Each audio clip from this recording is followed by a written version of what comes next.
Super Bowl Sunday's coming up, and if there's one thing that I love, it's making a big spread that I can enjoy on my sofa while I watch sports. We've got a couple of things on the menu today. The Bills might have lost, but that's not gonna stop me from showing you two kinds of vegan buffalo wings, one with cauliflower and the other one with tofu. And then I'm gonna make some easy but delicious loaded nachos with beans. But before we get into that, let's hear from our sponsor. Alright, so before we get into the recipe, I'd just like to clarify a few things. I like doing things the easy way. So if I'm gonna catch a game with my friends and I want to make a big spread that we can enjoy together, I want everything to be done hours before. I don't want to be standing there during kickoff and still having to mess up my kitchen by breading and deep frying and so on. I want something where I can just prepare it in the morning and chuck it in the oven when I want to eat. So could you do a fancier and more crispy buffalo cauliflower than what I'm doing today? Probably yes, but would it be worth getting my fingers all sticky, having my whole apartment smell like fried, and having to spend time in the kitchen when I could instead be chucking hipster beers with my friends in my living room? Hell nah. So, in the morning hours before the game, I get everything ready, and we will start by preparing my vegan take on a buffalo wing. I like to use either cauliflower or tofu, and I'll show you a method that works really well for both. For cauliflower, you want to start by peeling off the leaves. They actually taste amazing, so I save them for a stir fry. Then you want to remove the stem. The bottom part of the stem really has no use to me, so that can fuck right off. Then you want to break the little florets or florets. I actually have no idea where the emphasis is, but you want these to be a similar size, otherwise you will over or undercook some of them. So if some of them are too big, you just take your knife from the stem side and you cut until they can sort of split into two. Collect all the evenly sized pieces in a bowl and throw all the leftovers in your stir-fry bag for a rainy day. Which, by the way, here where I live, is almost every freaking day, man. Anyway, to get some flavor into our cauliflower, I'm gonna take a page out of Brian Lagerstorm's book and brine it.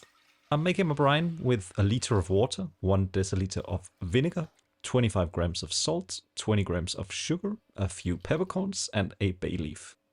Bring it to a boil to dissolve the salt and sugar, and then pour the hot brine over your cauliflower.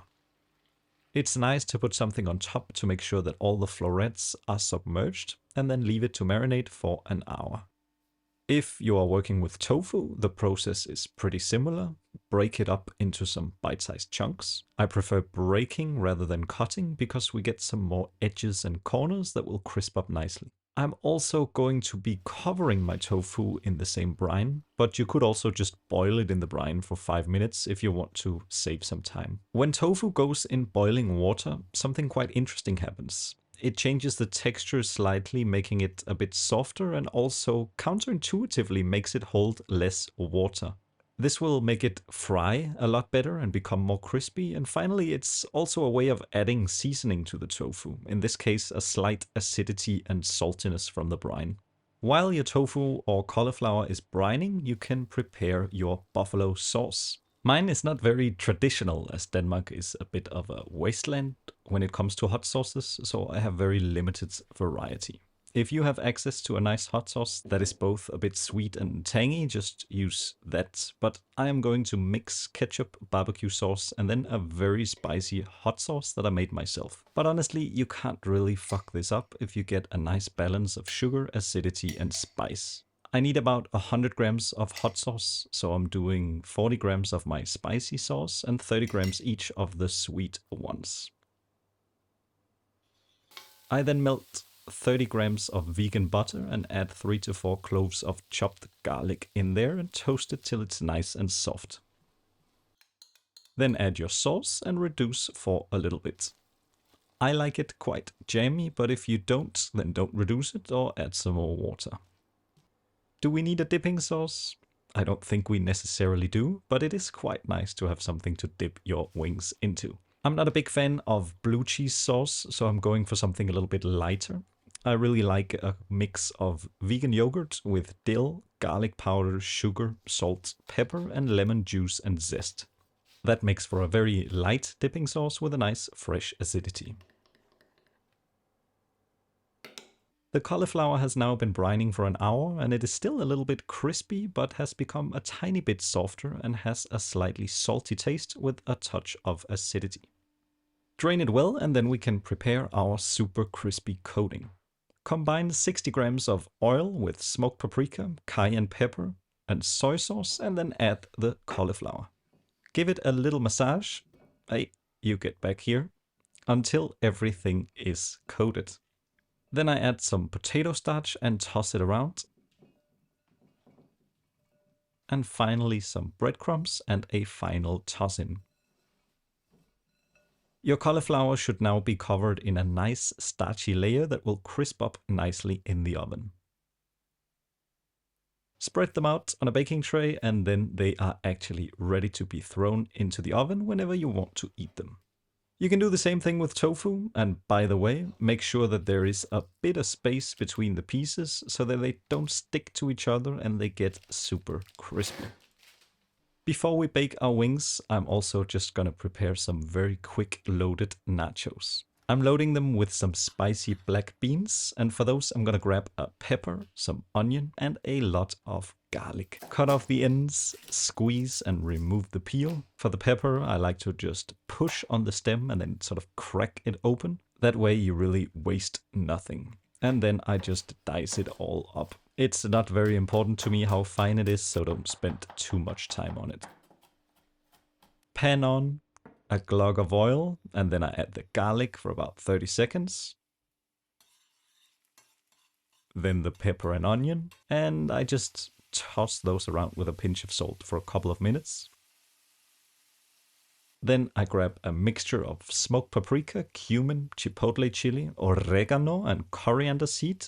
That goes in, as well as some black pepper, and 30 seconds later, that smells amazing, and I can add a can of beans with the brine and all.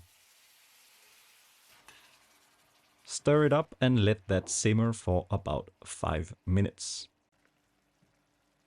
As you can see right now, the beans are sort of boiling in a thin sauce. So what I like to do is just smash about a third of the beans so that the starch releases into the sauce. We need our beans to have a more porridgey texture so that our nachos don't get too soggy. And also so that the bean and cheese mixture will stick to each individual crisp, making it easier to eat without making a mess. I'm quite happy with this consistency, so now we can make our nachos. I'm using some spicy tortilla chips for my base layer, then half of our beans, half the cheese, and then repeat for an extra layer and finish off with a few jalapeñitos, and then this bad boy is ready. All of this has taken me about 90 minutes, and I've been able to do most of the cleanup simultaneously. So all I need to do now is just throw everything in a 220-degree oven when I want to eat. The tofu needs 25 minutes, and the cauliflower and nachos only need about 15, so plan accordingly. Let's have a look at the tofu first, and damn, that looks good.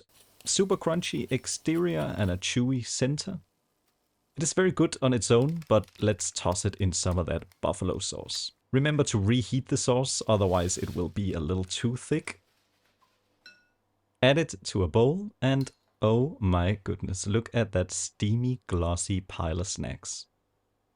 Sweet, sour, spicy, and with the dipping sauce you get an extra layer of freshness that works really well.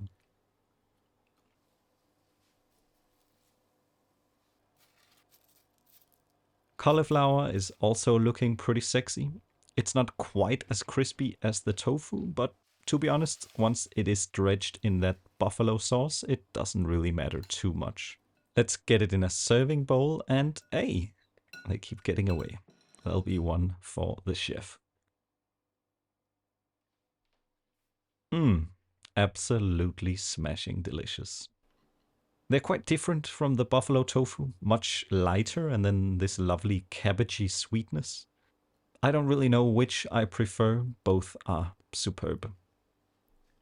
Finally, let's have a look at our nachos. They also look pretty damn good, super cheesy, and the spicy beans have only gotten better with a trip into the oven. I wanted to make a nice guacamole for this, but I couldn't for the life of me find a ripe avocado, so spicy salsa it is.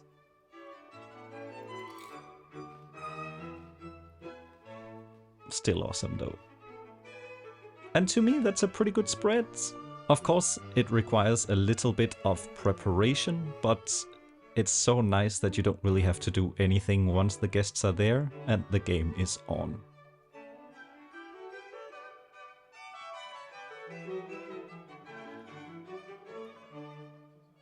I hope you enjoyed the video and that you have a lovely Super Bowl Sunday. I don't really know who to cheer for personally, as all the teams that I cheered for, they have lost so far, so I'm just gonna enjoy the game and my snacks. Peace.